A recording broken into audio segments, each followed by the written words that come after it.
Hi. Wow, that took a while. How is everyone doing? I hope we're all doing well. I'm really excited for today because we're going to do a brand new stitch for this one down here that I've never taught before. It's going to be so fun. The only thing is that we have to be a little bit careful with where we put our lines, okay? So I've done a sample just to make sure and like get all of like the little, you know, troubleshooting things out of the way. Good morning, Mao. And it's gonna look kind of like this. This one down here is a little bit better. So it's called Battlement couching. And all it is, it's very simple. All it is laying threads horizontal and vertical, 4 different colors, and all kind of offset on top of each other. That's it. And at the very end, we're going to tack down the very last one. So I'm going to use the same colors as in this, just so that one, you know how it's going to look, and we don't get confused in any kind of way. So I've used a light yellow, that's the first layer. Then I've got this like mustardy color, then an burnt orange, and then a really dark burgundy. I'm going to keep the same colors. You can choose different colors, obviously, but you just need 4 that all go together. That's really it. The other thing that we're going to work on with this is having long, straight stitches, and we want them evenly spaced. Okay, so at the top here, I kind of tried to squeeze a couple in, and it doesn't look so great. So we just have to keep that in mind whilst we're doing it. And the only time you really need to pay attention is the first layer, because after you do the first layer, the yellow, you're going to do the next layer on top and to the left. Okay, so if you see, I want to get excited, I speak really fast. Okay, I'm sorry. So if you see here, we're going to do the horizontal lines first because they're the very bottom underneath everything. So we'll do all the horizontal lines first. We're going to try and keep them the same distance apart. And then these ones here will go in straight on top. So all of these curved lines that I made, I was going to do a different weaving stitch, but then I found this and I thought, this is perfect. We need to do this. And actually Mel asked me about 2 or 3 months ago, have you ever done this before? Because I feel like it would be really cool in a Stitchalong. And I was like, you know what? It would be really cool. And I'm going to try and work it in one. So this is me doing that. So blame Mel if you hate it. So after you do the very first one, we're going to go straight across, like I said, and then we're going to go straight perpendicular. So we're going to make the 90-degree angles to that. So we're not going to have those twirly lines, the swirly lines there, or curved lines. Okay, so take extra time to put in the first grid, because every other color after that, like I said, we're just going to go on top of it for your horizontal lines, and then to the left. All right, so if you see like this one here is next, and then this one to the left. And then this burnt orange one is on top, above, and then again to the left. So they all kind of stack like that. So there was one question. Let me just scroll up really quickly. Is it best to start pale and get darker, or is that just how it worked out for you? That's just how I wanted to do it, that's all. But you can pick it any kind of way you want to. So it just depends on what colors you pick. And you can see that after you tack them down, it makes it look not so like loose and floppy. Okay, I'm gonna get started because I feel like it's gonna take a little bit of time, and I wanna make sure that you guys have enough time to ask questions if you want to. Tomorrow we're gonna do something simple. I believe it's the coffee cup, so it's easy peasy. We're gonna do a little bit of French knots for that, and then a ring knot, So that's going to be fun. That's also a new one. That's only if you want to. So we have an easy peasy thing to do tomorrow. So if you don't get finished with the mittens and you don't get finished with this and you don't get finished with this, don't worry about it. Don't worry. Okay, so for this you need quite a lot of thread. So if you pick one, especially if you have pegs, that's kind of like this, pick a different color because you're not going to have enough. But the good thing with this is that if you do run out, you can just get more because it's not like a weaving one where you kind of, you need a whole continuation, like one big long piece of thread. This one, if you run out, you can always cut a new piece. So, yay! This is what we're doing. Jamie T. Battlement couching. It's going to be so fun. Okay, so I'm using all 6 strands for this because I want to have my grid to be a little bit wider. All right. So if you want to have a lot, like a lot of plaid, then of course you can use less strands. You'll just get a thinner line to work with. But I kind of want mine spaced out a bit. So one, it's easier so you know where the lines are. And yeah, we're going to put 4 colors on. So there we go. So with this, I kind of turned it to the side here. I feel like that music is a little loud. And I did all of these ones first. Now, if you look, what's on my finger? I just smeared something. So if you look, these are not all perfectly straight and they're not all perfectly spaced out. And I'm not going to like measure or anything like that. But it is a time where if you need to kind of make new lines, then you can do that. So I'm just going to do that right now. And just space them out a little bit farther apart. Maybe that top one needs to be changed. And then maybe like that. Maybe the bottom one too. And then if you want to, you can do these ones here too. And we're just trying to get them about the same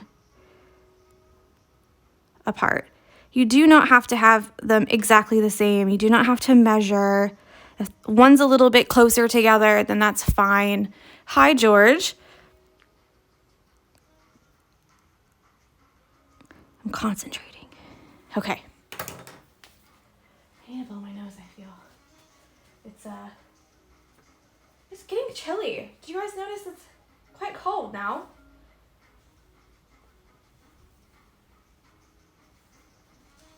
All right, so I've got my first little grid. This one here, what I did with this one here is how the lines are offset when the blanket folds. I'm not gonna do that this time. I'm just gonna do it regular, okay? So I'm just gonna continue through this and make this all one shape. So disregard any of these kind of lines here if you added them. So let's go ahead and do these as well.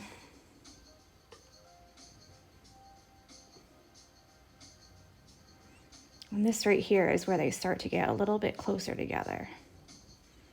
So we have to really think. I hope this is not confusing to anyone so far. And again, if you have questions, just pop them in the box. I'm constantly checking to make sure if I've got questions or if y'all just want to talk to each other or whatever.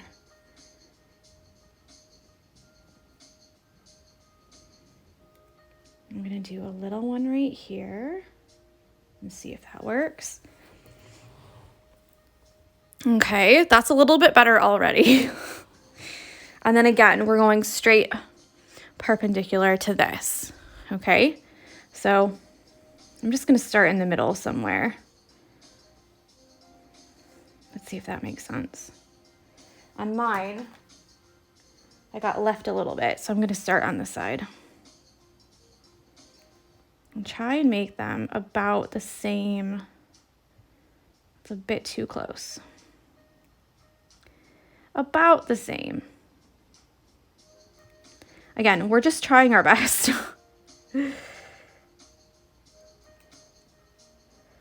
And if you don't need to do these grids, then you can just hop right into doing it like fast forward.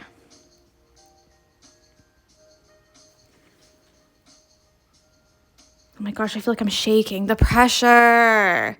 If you use less strands, it depends on how big you want your checks to be. So this part right here, the boxes, because in the end they do make it like a plaid or a box. So if you want to have a lot of small ones, then you can make them close together. But what we're doing here is putting 4 pieces of thread right next to each other with a little space, okay? So if I use 6 strands, they should at least be that wide, yeah? Do you get it? So that's a good, such a good question. They're a little bigger on that side than that side, but it's fine. Okay, so we're gonna start stitching now. I've got my little grid on. Is it perfect? No. Are all blankets perfect? No. So it's fine. Don't worry. Don't worry about it. And we're gonna do all of our horizontal lines first. These are just straight stitches. Okay? Just straight stitches. Easy peasy. And then we're gonna go ahead and do, I don't know why I keep saying it, go ahead. And then we're going to go ahead and do, then we're going to go and do the vertical lines. Okay, right on top. All right, let's get started. I'm so nervous because I want this to look really great for you guys. I'm going to start down here at the bottom and then work my way up and then work my way over. But again, you can start wherever you want to. All we're doing is just covering the lines, basically. Oh. Second stitch already. I actually cannot believe that blanket. It's so beautiful. I need a real life version, please. Yeah, I think I need to learn to like how to knit or something. Because I feel like that would be fun. And let me know if you want this zoomed in a little bit. I know we're just doing straight stitches, but some people, they want to see. So if that's you, then just let me know.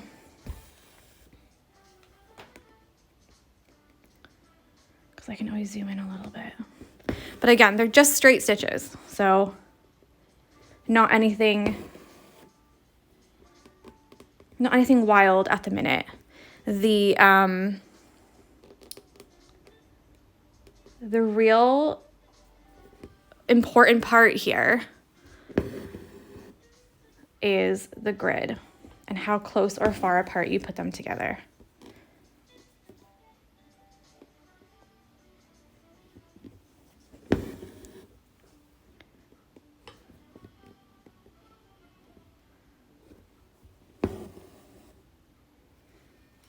Is that bad? That's not bad. Okay, now let's do the vertical ones on top. It does go quickly once you've got like how far apart you want them to go. But I'm not gonna lie, when I did that one, I was trying to experiment, you know? Oh, Jamie T's break is already over. 15 minutes goes too fast. I can't wait to see everyone's blankets. So sweet. And then making it up as I sew says, I can teach you to knit in exchange for more embroidery tips. I might have to take you up on that. I think it would be so fun.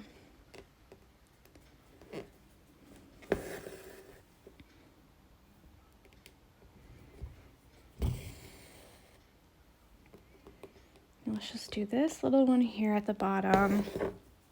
Now, because everything is going to be to the left and above, you can really get even a tiny little stitch in as far kind of close to the edge of the blanket here and then close to the edge of the blanket here. Because if you don't put your first stitch close, then you're not going to have any stitches there at all. Now, on details day, I do want to add a fringe to this along this edge and then also along this edge. And then we're also going to outline it. So if you want to do that later, you can always do that later. But I just thought I'd let you know all the tips and tricks that I learned as I'm going. So this yellow goes the whole way. Do you guys want me to do all of it? Or should I just do this little section so you can see how it is? Because we're already 15 minutes in. I don't want to make it stop in the middle. So I might just do this section here.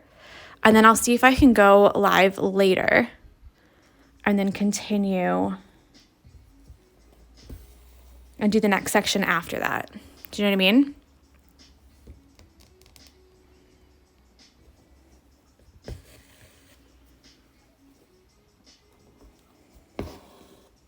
So this is the same blanket.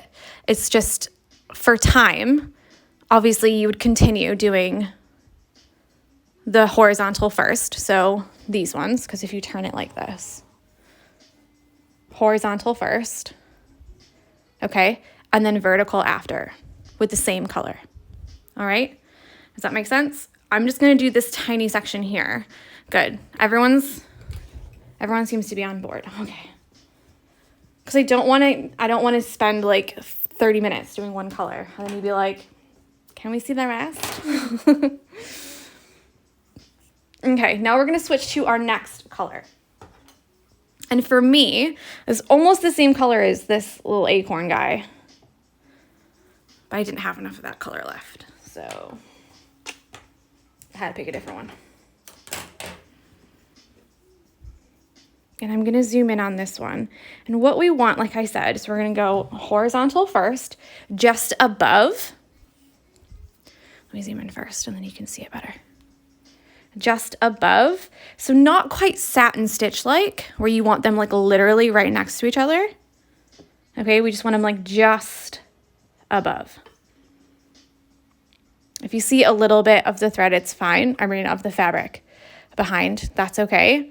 But we don't want them to be like that far apart because we still have 2 more colors. So have a think about that too. And once you put the final color on and tack it down, it really holds all the rest of them flat against the fabric.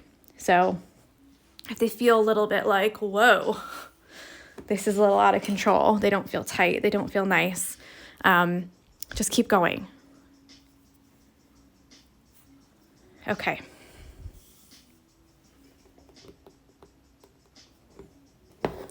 So just above first.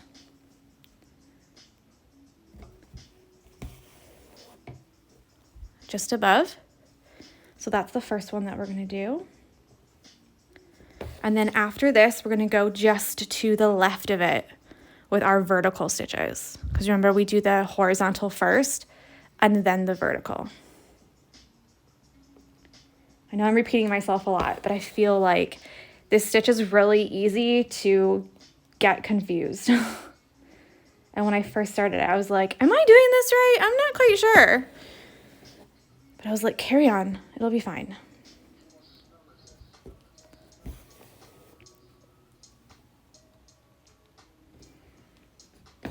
Good morning, Hannah. We're doing a new stitch today. And you can tell by how fast I'm talking. I'm so excited. I'm so excited. It's going to be so fun.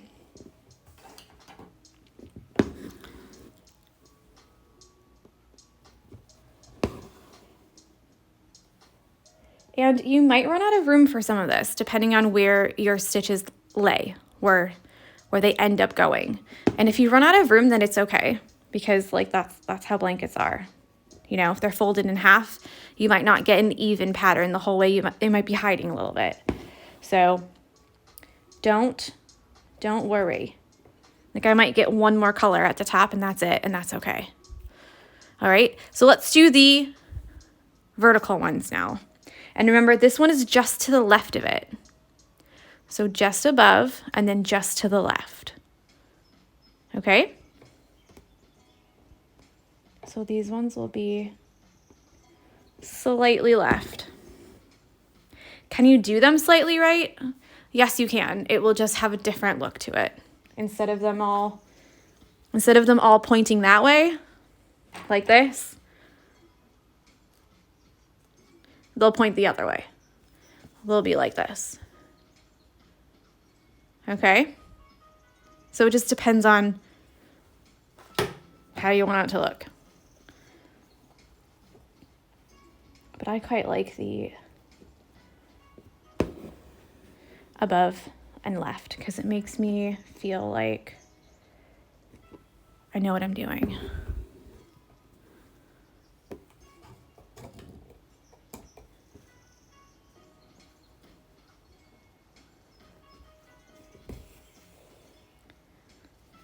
And this is what I mean about it gets a little bit like, ooh.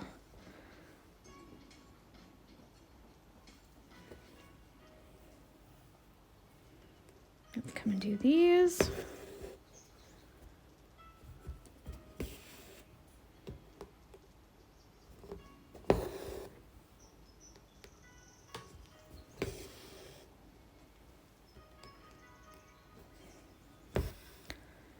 Okay, how are we doing?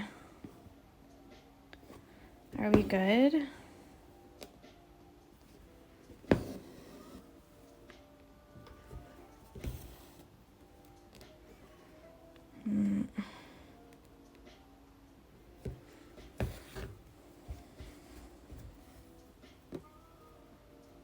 Of course there's a knot right on the last stitch. And make sure with these, you're going both vertical and horizontal. So you need to have a grid of stitches for each color.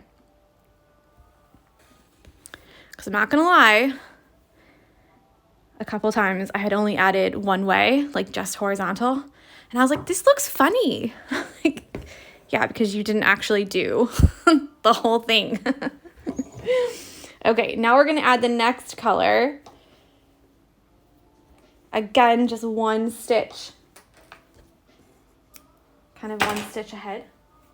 Over the top, maybe is the right word. Let's see if this one's long enough. I bet it won't be.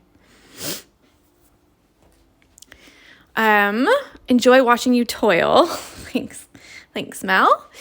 Beth says, I love how simple this is to do. It looks so intricate, beautiful. Do you know what? When Mel showed me and said, have you ever done this? Or like, can we do this?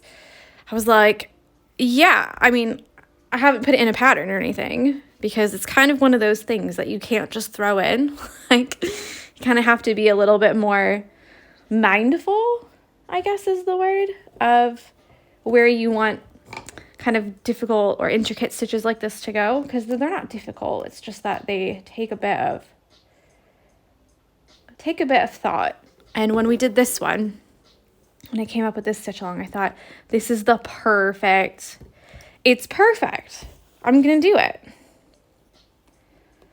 So that's why I said, blame Mel if you find that you are having trouble and you're like, oh, why do we have to do these stitches?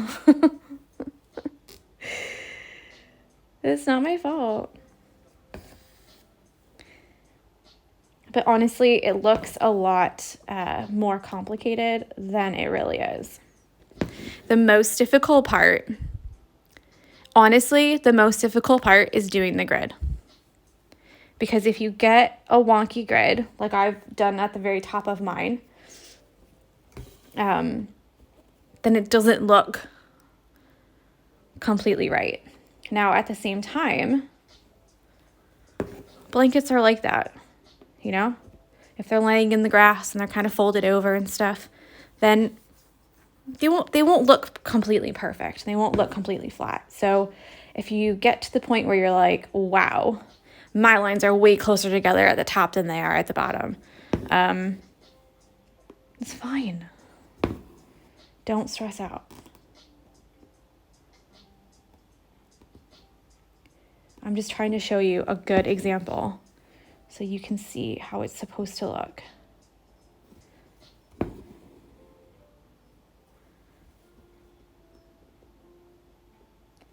because sometimes you don't quite get it until you see the very end, if that makes sense. Like you want to see how it looks in the very, very end, and then you're like, oh, I can do that. That's easy.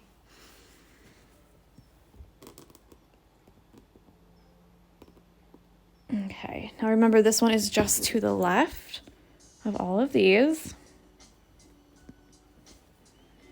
Where is this going? Here we go.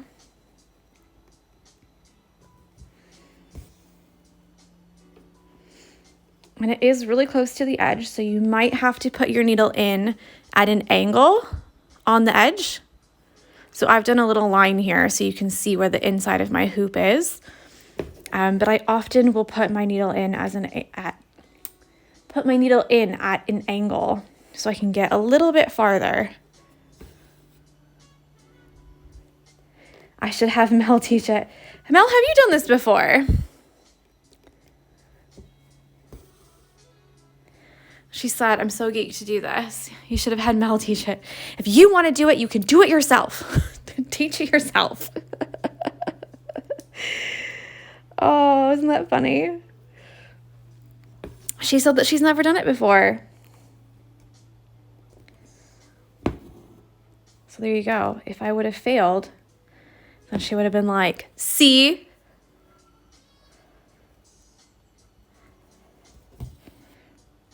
If it didn't turn out right, I just would have done what I was going to do before with the wavy weaving. Okay, I'm on my very last color. Oh, I'm so excited. I have quite the knot build up here in this little corner. Okay, I've got my very last one. And it's this like dark burgundy color.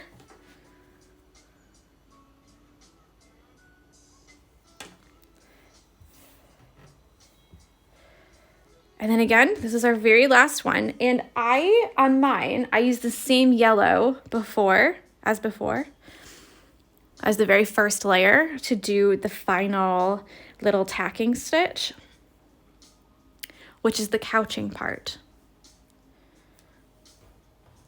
I'm going to put it up a little bit. Okay. Last but not least, I'm getting jazzed up.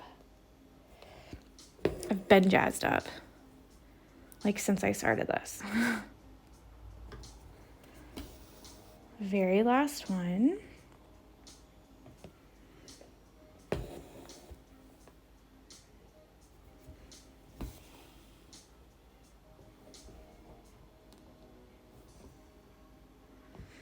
I feel like this needs to go up a little bit more. I think using the bottom color for the tacking looks good. I think so too, because I think that it's quite a big contrast between the darkest color and the lightest color, so you can really see it. But you could, honestly, you could use any of the colors that you've used. I probably wouldn't use another color unless you wanted to use like a metallic, like a sparkled kind of situation. So yeah, it just depends.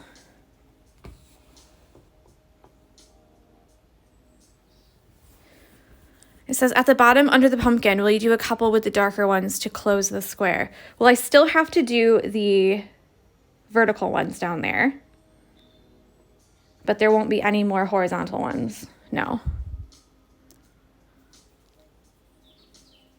I mean, I suppose you could if you wanted to put one more there to like make it, to fill it up a little bit.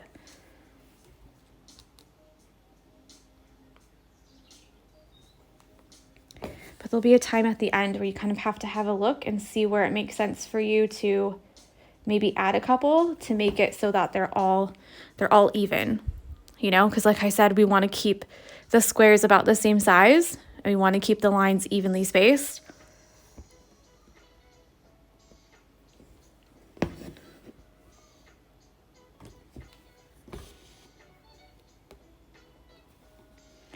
Gosh, I really do have a lot of knots here.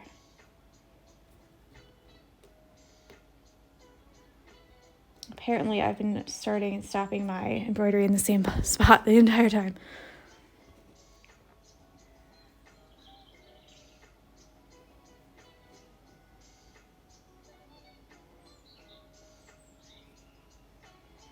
does this look so weird to me?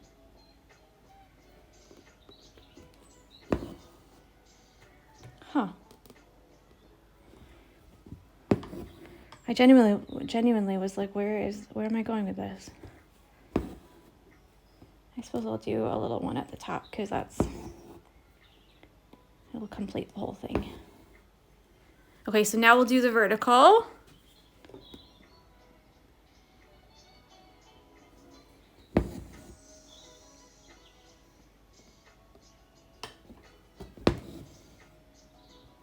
Now, I'm doing 4 colors because I feel like that's a good number, but I've seen other people do more colors than this if you wanted your grid to be bigger.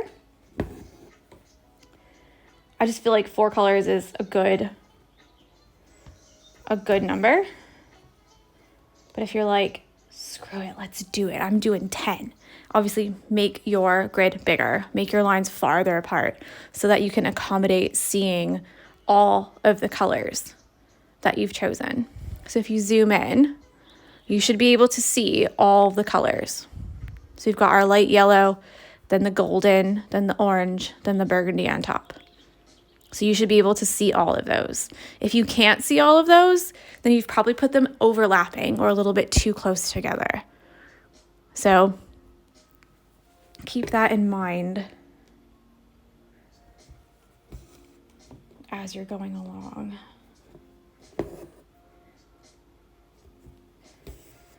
And yeah, actually, at the bottom here, it does kind of look like there needs to be one more. Based on the spacing between here, it almost feels like there should be one more on top of there like that. So I'm going to do that. I'm going to put one that goes from here over top. Just like that to kind of close that bottom. And I feel like that looks way better. But it's up to you. Honestly, it should be underneath. If I was being like a stickler for how it looks. But we're actually going to be covering with the tacking stitches, remember? So it's not that big of a deal. Okay, so we've done vertical, vertical, vertical. We need to do this one.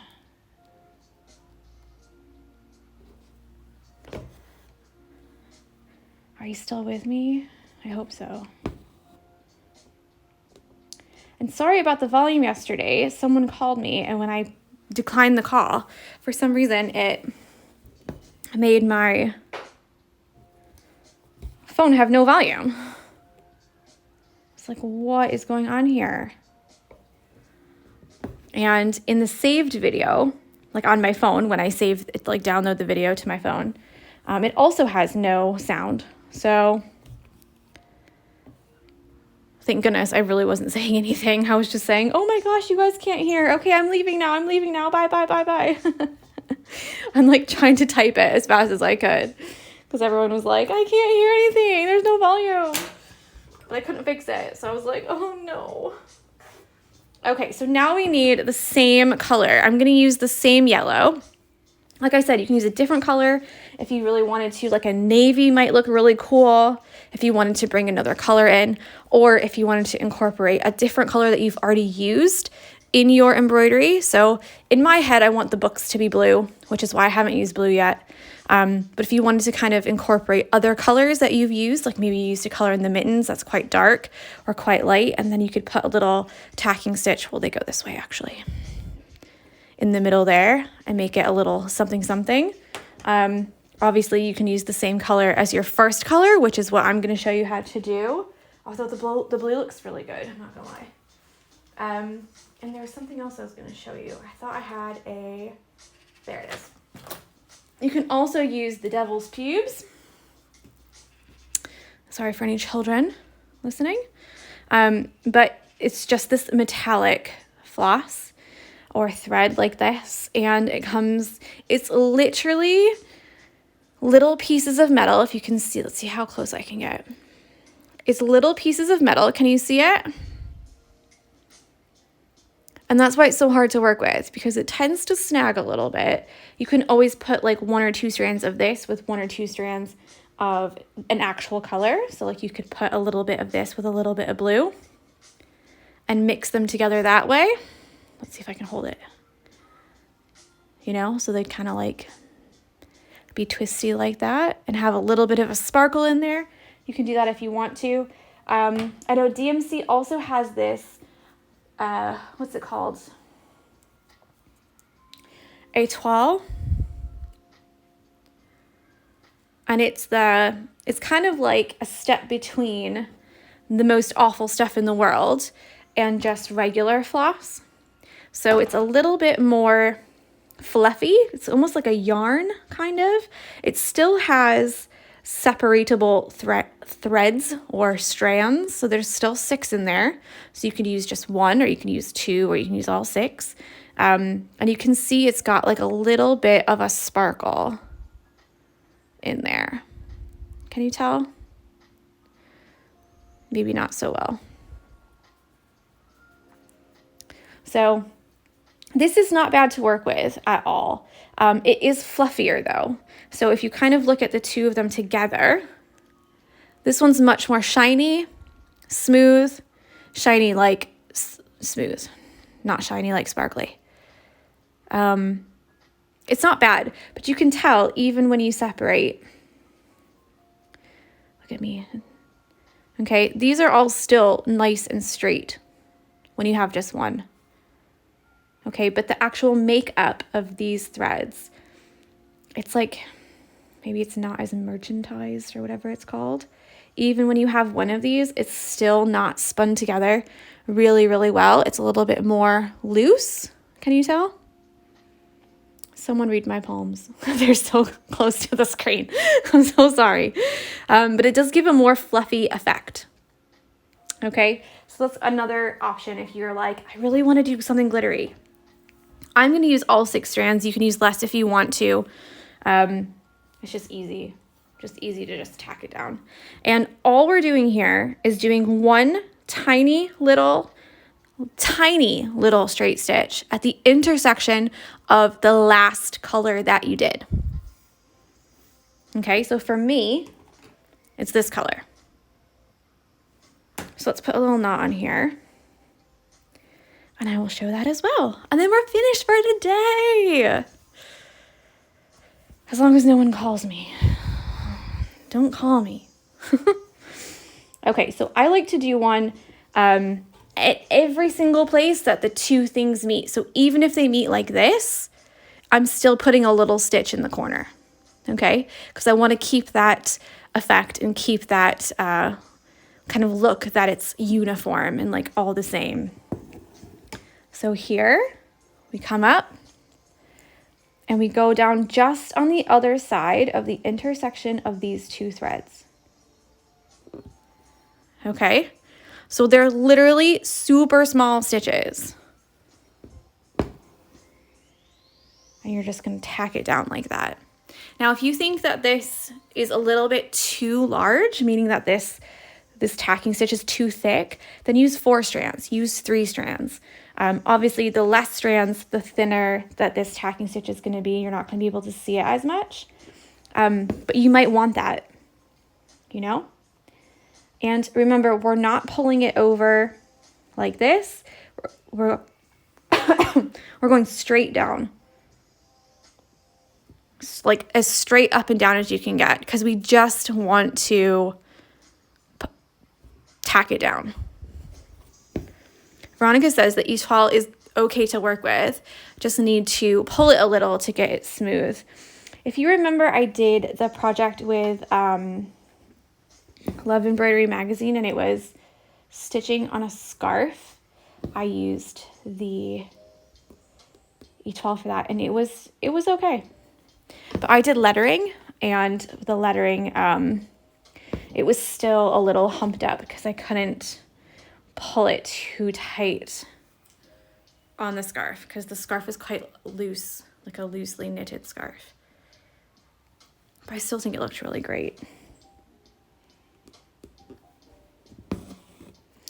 Okay, and then we just tack these down. So wherever you tack these, that's where your thread's gonna stay.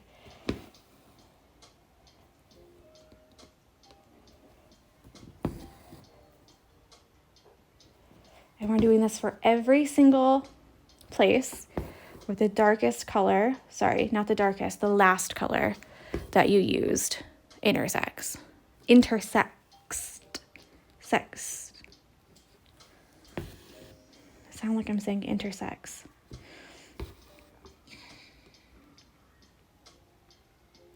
And the little couching stitches or the tacking stitches, they just give it that little extra something. But they also hold down all the other threads. So if you see, like down here, they're all still really loose. Will you do something else where the fabric still shows?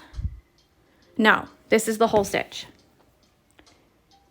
So if you don't like that you can see the fabric in the boxes, then you need to put your stitches farther apart so that you have the darkest color or the last color by the first color, which is my lightest color.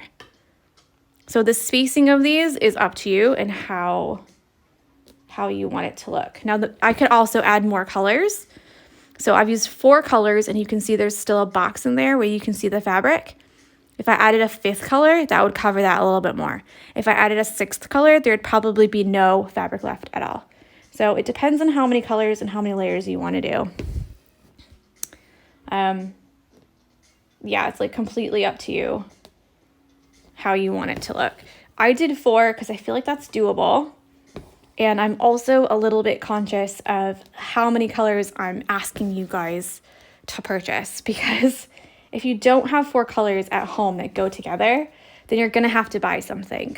And even though it's only, I don't know, how much is it in the States? Like $1 or something? Here it's like $1.10 or, sorry, £1.10 or £1.20. That's still 5 or 6 pounds for 4 colors just for this one part. And the whole part of the stitch-alongs is kind of like use what you have. If you've got it at home, then grab it, because we're here to like learn the skills and like kind of figure it out a little bit. Not necessarily 56 cents. Really? That's it? Yeah, they're like £1 something here. Which is like, so £1 is like $1.34, I think.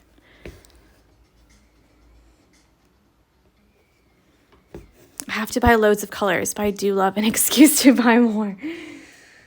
I mean, me too. Embroidery, you're lucky if you love embroidery, because it's relatively cheap compared to some of the other like hobbies that you could get. So a lot of the money that you're paying for when you commission someone to make something for you is in their expertise, you know? There's no cross there. So let's just do this one. This one's a bit big, to be fair, but that's okay.